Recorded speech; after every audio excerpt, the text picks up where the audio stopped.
third shooting day natin dito sa Zamboanga.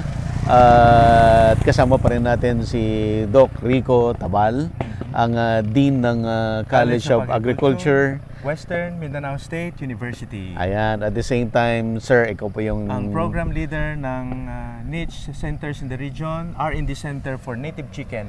Ayan. At si Doc Rico ay dinala tayo dito sa Pagadian. Dito tayo sa Pagadian ngayon. At para ipakita yung isang farm, yes, na very successful, sir. Correct. Partner din natin sa ating Sampe Native Chicken. Okay.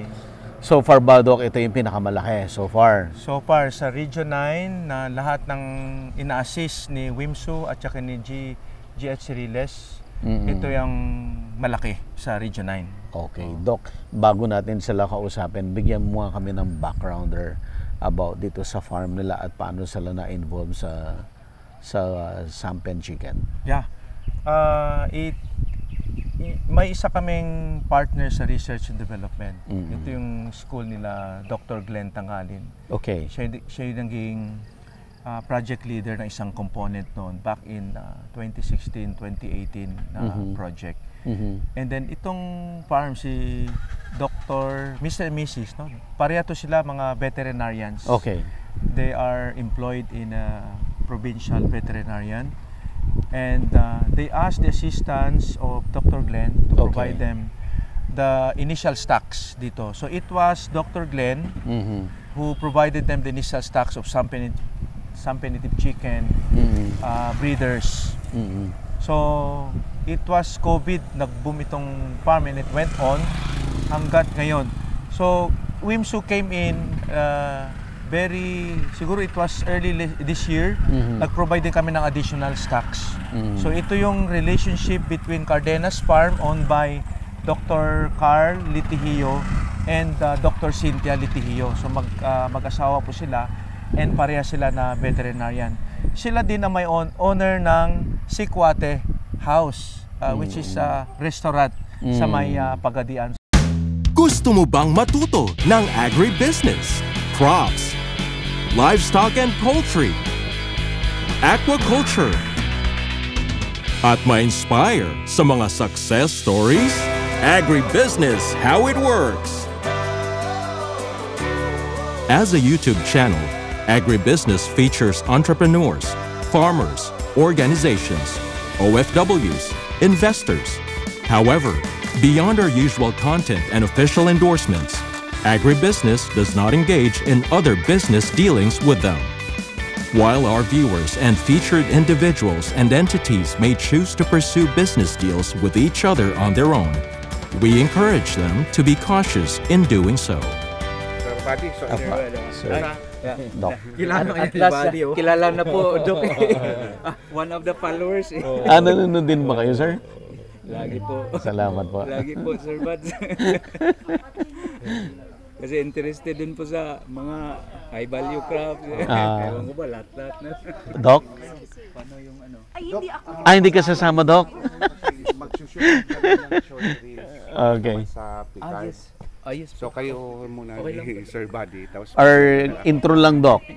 Sige. Intro lang para ma-segue natin and then pwede na tayo maghiwalay. Sige, sir. Medyo mga ano. Uy, ang daming rambutan. Para sa atin. Harvest nyo to? Opo, Doc. Apo po, sir. Okay. Saan tayo, Doc? Sige, dito po tayo. Okay. Doc Sinan. Yes, sir. Bandahan lang po, sir. Papa.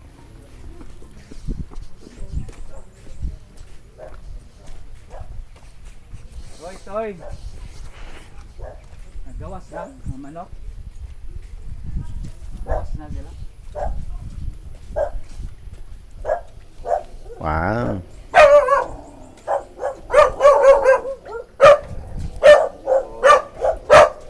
Baga ganito lang talaga, Sir Bud. Naka-straight lang talaga ganyan. Siguro dun tayo sa in the middle. Okay, Doc. Ito na ngayon yung mga breeder. Malaki na rin pala yung farm mo, Doc? Malaki na. Medyo daw. Sir Bud. Grabing challenges po, Sir Bud. Talaga, Doc? Opo.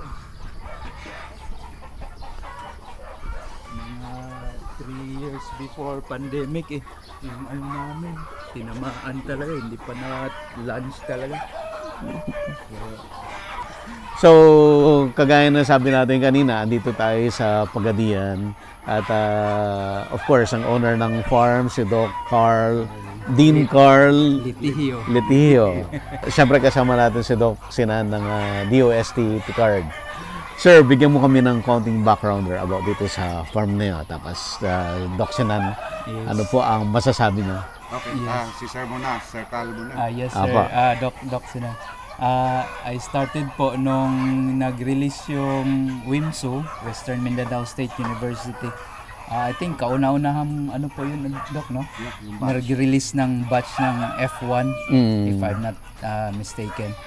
I remembered 148 chicks, hardened chicks. I started. Hardened Chicks ang doon ka nag-start. Yes po, Sir Buds. Tapos, dumating sa ganito na. At any given time, siguro nasa 4 to 5,000 ako na population. Wow. At any given time. Pero unfortunately, nabawasan ng Doc, 800 heads last month lang. Hindi yun, opportunity yun, Sir eh. Kasi hindi naman yung nabawas na ninakaw, binenta na binenta. Income pala. Income pala. Umalis ba sila dito, pero nag-iwan sila ng pera kayo. Opo, sir. Una inisip ko, ano ba to na peste ba? Yung pala, income pala. Nabenta kasi. Kaya hindi na natin makikita. Mas maganda sana. Ang daming So, yun Sir Buds. Tapos, nag-operate po kami ng restaurant. Actually, sana yun. Sikwati House yung pangalan. Sikwati means in Bisaya yung tsokolate. Oh yes, Oo. So, we have actually tableya na gumagawa kami tabla. Ngayon, nag-incorporate from the farm niyo rin, Doc, yan. Opo, Sir Buds. Integrated siya. Pero hindi na po makayanan ng farm. Source out. Okay. Sa labas. Masyadong malaki na. Pero nag-incorporate na yung concept na kasi healthy na mga commodities, farm produce to the restaurant. So meron ding mga lettuce dyan, yung mga spices namin dito na rin, yung mga kakanin.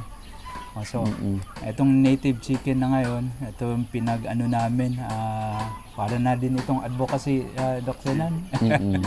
So walang ibang chicken kundi yung Zampen native chicken.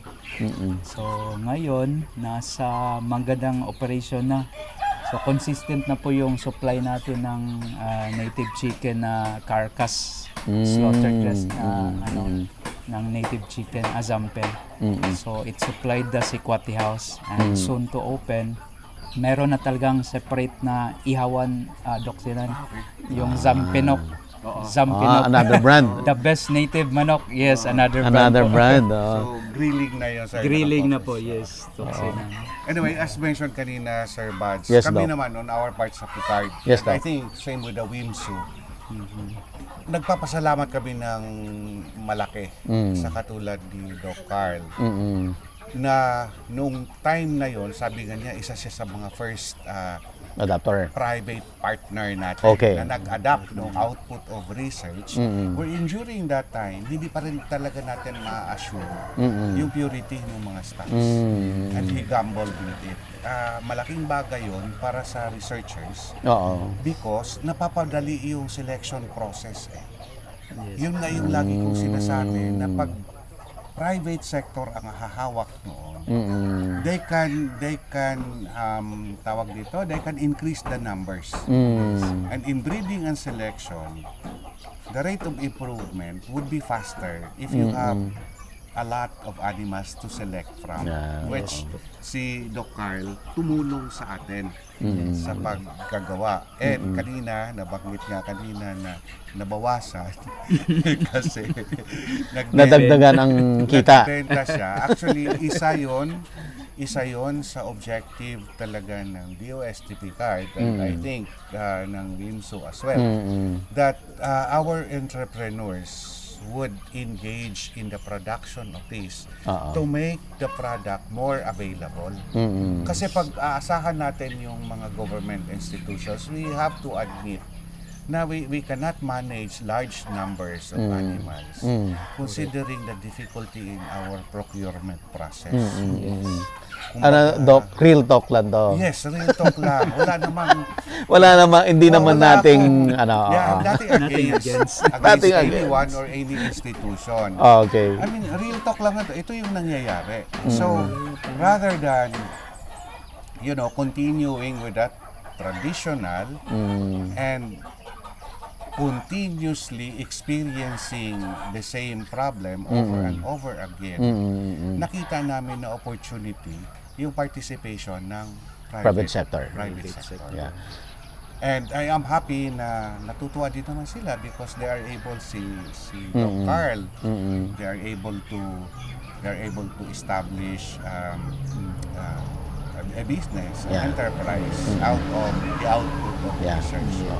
Doc Sinan, I remember nung ginawa natin yung Itik Pinas, it's the same thing, no? Yes. Dahil yung private sector talagang in-embrace, and then sabi nyo napabilis yung research, yung ano. Yes. Sumama kasi sila doon sa nagtitake ng risk. Kasi the researchers, well, except for the very traditional researchers, na hindi talaga nila bibitawan yung output of research unless they are 95 to 99% sure of the product. Pero ang nakikita natin doon, ang tagal na magamit at ma-commercialize yung outputs to the point most of the times na overtaken by events siya. Yes. Hindi na siya relevant. Finally, they will decide. Gusto ko si Doc. Sige, pwede na yan. Now, this time, when we solicited, yes, sir, I mean, ako naman, ay pagdating dito sa mga ganitong usapin, I speak my heart out. Okay. After being with government for 40 years. We are very happy na when we started, they are properly informed naman na hindi pa talaga tayo dito masyadong sigurado, but as far as we are concerned, the population that we are transferring to you would be better than what we can find in the environment, in the barangays. Ganun lang. And we are very thankful na they joined us in taking the risk and improving further the outputs of research. Ayan. Doc Carl, yung dahil nag-adapt ka at kita naman natin, no, yung farm pa lang, no? Actually, kapapasok pa lang natin, impressive ka agad. Doc, can you consider it as a success story? Pwede na. Pero sa akin, medyo mataas din yung Sir Baz eh. Okay. Siguro nasa 50% pa lang po. Wow, 50% pa lang daw. Ang dami ko pang dreams eh. Kasi si Mrs. din, puro kami bet. Matagal talaga yung planning namin dito. Taksinan. Doc, yung part of the success ba ay dahil vet din kayo at nag-venture kayo into livestock? Siguro, oo. Malaking din po. Malaking may advantage yan. Parameters siya talaga. Opo, Sir Bads. So, yung naman kasi sa native, yung vision namin, itong Zampen Native Chicken. Kasi tumama sa vision po namin, Doc Sinan eh. Yung feel your native taste kasi yung namin na you have to embrace the production of the native natin commodities. So kaya nga we're into yung natin, mga kakanin natin, baga atin talaga yung produkto. Tapos yung native chicken, most especially Zamboanga Peninsula pa.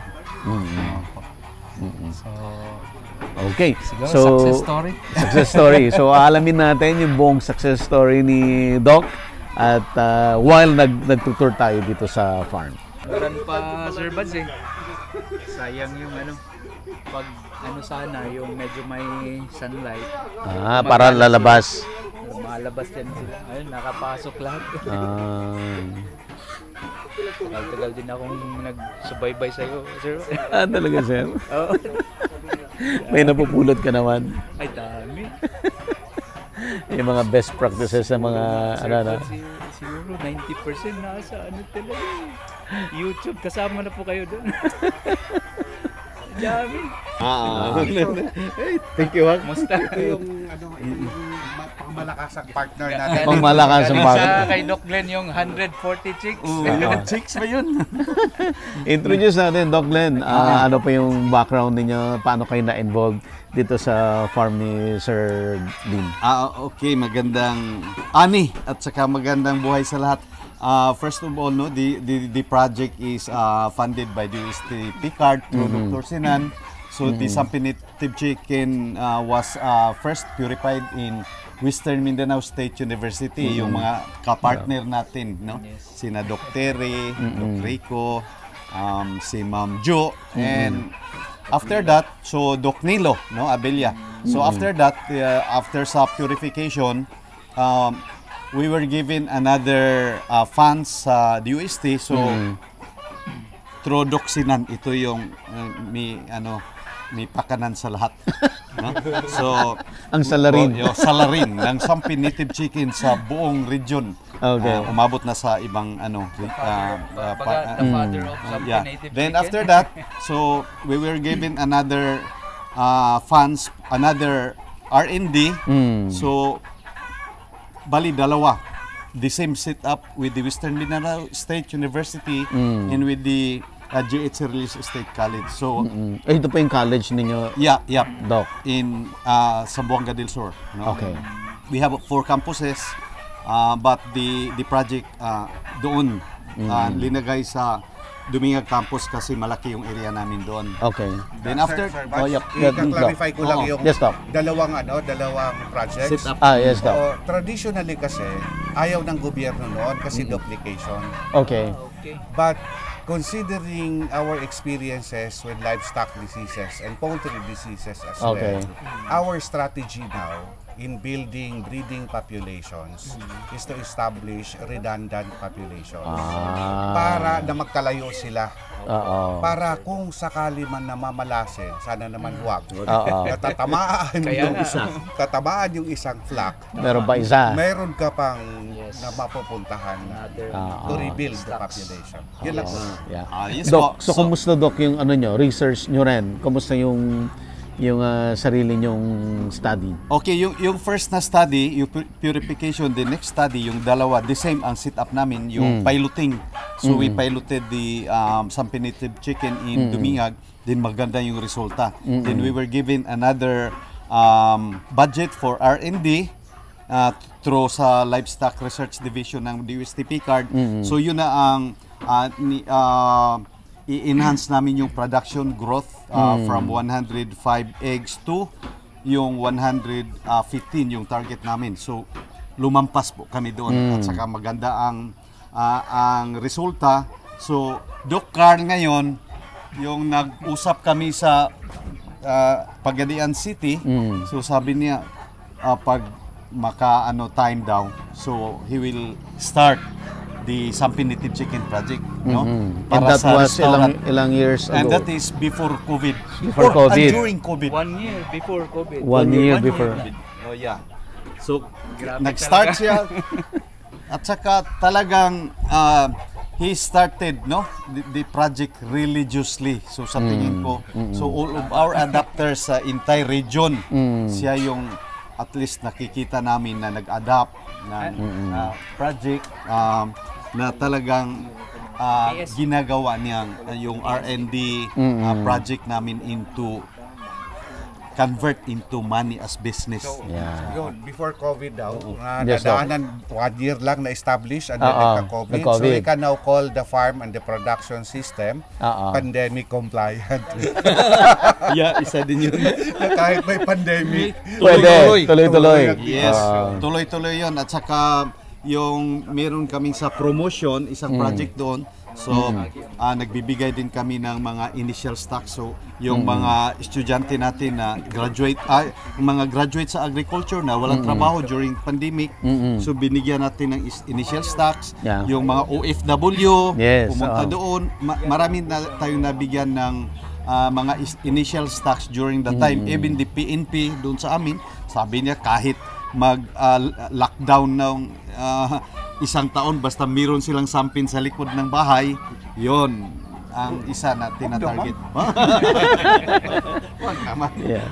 So kung i-ano ho natin, swerte naman ng Sampen, no? Kasi ang funding institution kagaya ng DOST Picard, dyan nakaalalay. Tapos may dalawa pang university at college na sabay na nagre-research. Plus of course, may adopter talaga na entrepreneur talaga. No? Ayun naman yung bottom line na makita natin na talagang mag-generate talaga ng income yung venture. Maganda talaga ang resulta. Yeah. Pwede na mag-retire, Dok, sila? Pwede na mag-retire kasi Ikaw wag mo. sinabi mo dati. Ikaw wag mo. Na. So, yun ang parang history no Yes. Sampen Native Chicken. So umabot na tayo sa Batangas, Secretary Pinyol kumuha din ng breeder dito. Sa Davao City si Secretary Ivasco. So during pandemic pumunta yung isang pamilya nila dito, farm manager. So I conducted lectures with the whole family. Pag-uwi nila, nagdala sila doon ng kasi malaki din ang farm nila sa Davao City. Sir, yung bulong lang yung sinasabi sa akin ni Sakmani dati na may native chicken siya na itim, nanggaling sa inyo yan? Yung dito, sinasabi niya na krinos niya sa Hulano. Oo, yes, kasi itong Sampen Native Chicken ni from Huluhan. Chismis. Chismis lang yun. Kumuha sila ng breeders dito Okay. sa Daningag. Lalaki lang. Lalaki lang.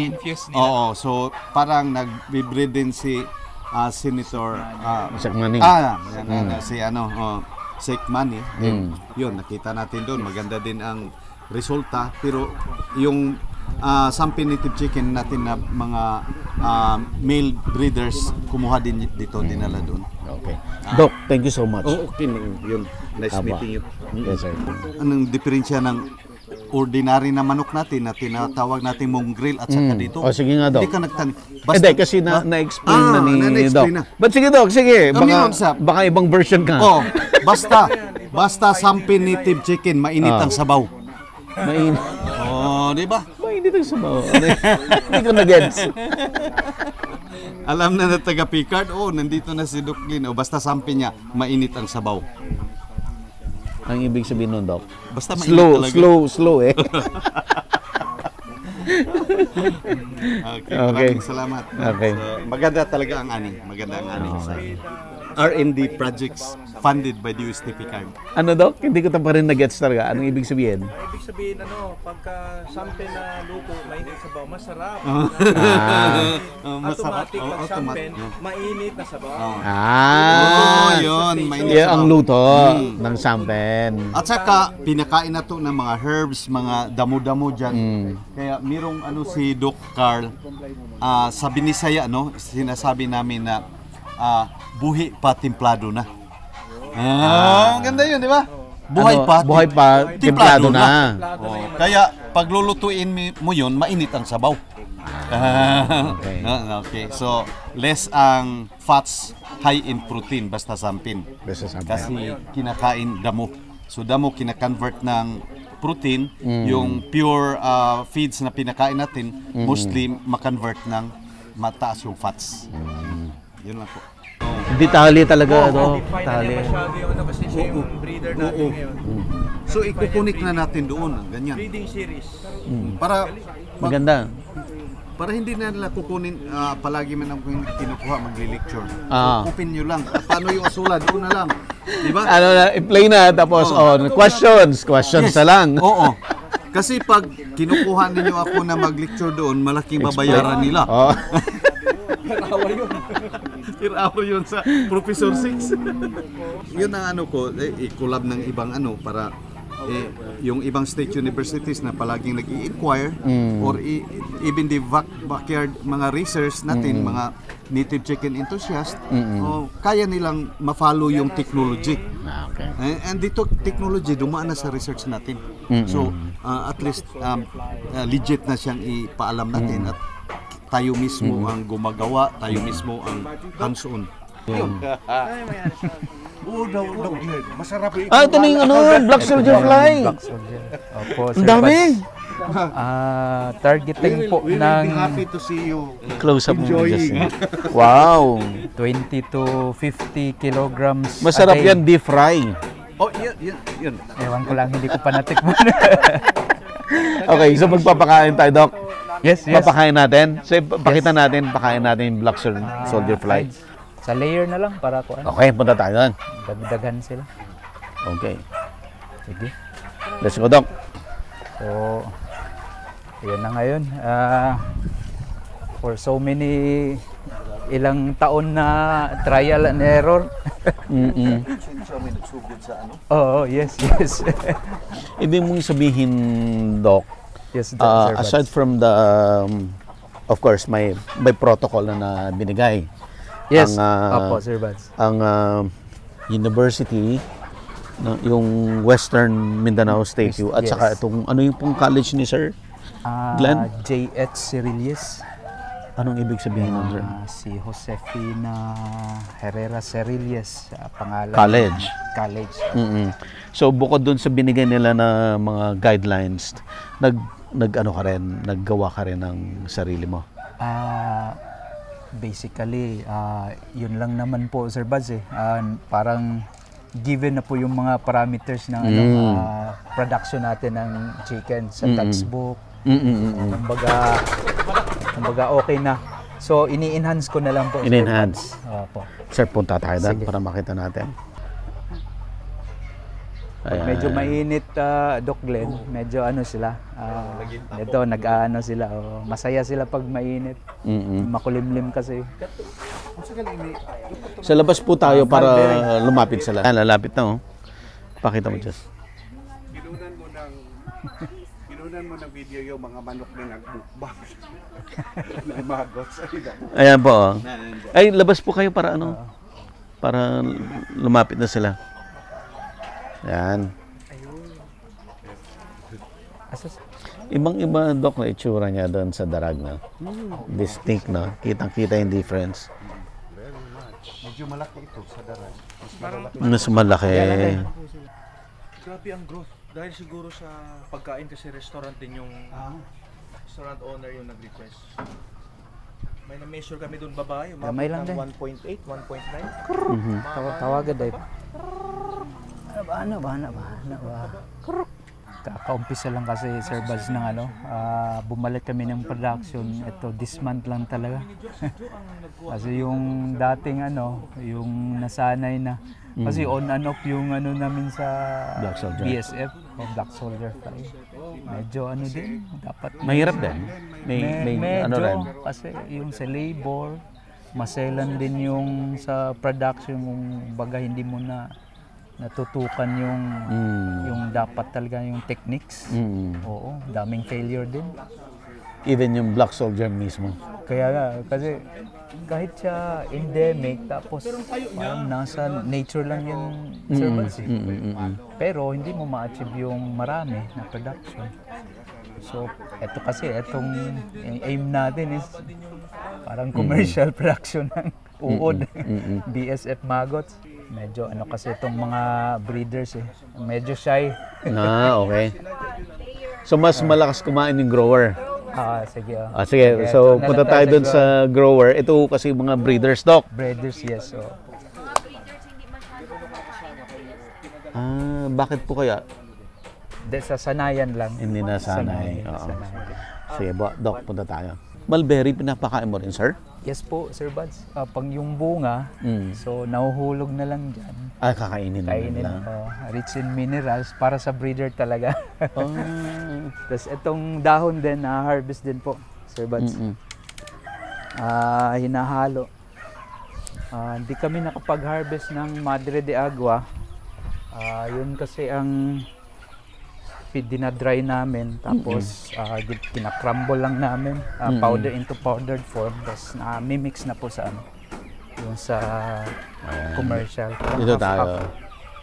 Lupa siya or ipa? Actually, ipa yan, Ipa. Sir Buds. Ay, sa Oo. kuwan na lang. Tapos, Ay, sa feeder. parang Sa feeder pa. napuno-puno na ng ano. Sila mo kuwan man. Sa feeder? Dili sila? Sige, yan lang. Diha ba sa... Dili sila mukhaon niya. Pero kung na-perfect mo naman tong black soldier fly, malaking benefit. Yes po Sir Buds, kasi yung protein, ang protein content ng BSF nasa Oh my 30 at 30 to 40. 30 to 40. Yes, No, oh. it can be, what's this? Equivalent galit to the soybean oil meal, right? Kaya nga, Yeah, oo. 40%. Mataas. Yung quality niya po Sir Buds is comparable to soya bean meal. Ito yung pinaka-problema natin ngayon, yung soya meal. Kasi imported pa. Imported talaga. Imported. Yan nagpapamahal sa Pero Dok, may nakita akong mga video sa Indonesia, itong black soldier fly, ginagawa nilang pellets. Yes. Pinapelletize nila. po Sir Buds. Dinadry. Malayo pa tayo sa ganon. Pero alam ko sa Luzon, may marami Meron na? Meron na po Sir Buds. Si Doc Dr. Brahman. Bet din yun eh. Tapos, Taga saan si Doc Brahman? Luzon. Luzon din. Sana mabisitan mo din po, Sir Buds. Bisita mo. Yun ang pinaka-ideal po talaga Sir Buds kasi yung na siya na store. Na store. May- So kahit na mag-produce ka lang na mag-produce. Opo Sir Buds. Oo. Sa Europe ata or kahit Southeast Asia, Malaysia ata yun na Sir Buds, yung talagang commercial talaga. Commercial na Oo, talaga. Commercial binibenta feeds nila. na. Yung nila number one market is yung fish aqua. Oo, kasi maganda to sa mga tilapia, dito. So kung may pond ka, pwede rin ha? Opo, Sir Hagis-hagis mo lang. Kaya nga, medyo yung sa pananaw ko, 50% pa lang ako, Sir Buds. Kasi yan, dating Malaki pa. dating rice field. Tapos ngayon, napupuno na ng Tricantera, yung Madre de Agua. Tapos, yung may natira pa dyan na siguro mga 2,000 square meter yung gagawin kong panto. Lalaki pa rin yan, 2,000. Marami pa rin tilapia yun, Dok. Opo, Sir Buds. Actually, Sir Buds, yung azola, pwede kasi may tilapia sa ilalim, tapos azola production sa ibabaw. naman sa ibabaw. Tapos papakainin ko ng black soldier, cycle na lahat, Sir Buds. So Dok, wala kang commercial feed sa ginagamit dito? Lahat? pa rin, Sir. Meron pa rin. Ilang percent ang commercial Actually, feeds mo? malaki pa rin, Sir Buds. Malaki pa rin. Siguro nasa 70%. Paunti-unti naman po Sir Buds, gawa nitong BSF. So we are planning na targeting next year na magiging 50%. 50%. Yun pong tinuturo nila Doc Rico na yung fermented na feeds nila. Gumagamit na kayo na? Yes po Sir Buds. Okay na. Ginagawa ko na po yun pero hindi pa 100%. Hindi pa 100%. Kasi kailangan ng siguro ang volume ng azola I need around 200 kilos a day. Fresh po yun. So, Because of your population. Opo, By the way, ilan po yung population ng chicken mo, Doc? at this given point, ngayon na mga day siguro nasa bumaba ako ng 3,500. Kasama na po yung lahat, Sir Buds. Growers, chicks, yan, lahat-lahat. Hindi na biro-biro yan. Medyo, pero may alaking room pa ng Sir Buds. Kukulangin sa po ito, Sir Buds. Sa restaurant pa lang. Opo, Sir. Ma'am, kumikitang kabuhayan yung resto talaga.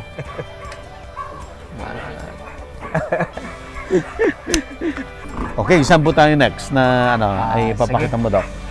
Pwede na doon sa sa Azola at saka sa Sige. BSF. Sige po. Kasi parehas lang naman po ito, Sir Buds. Agribusiness merch is now available on Shopee and Lazada. Agribusiness, how it works. Instruct, inspire, succeed.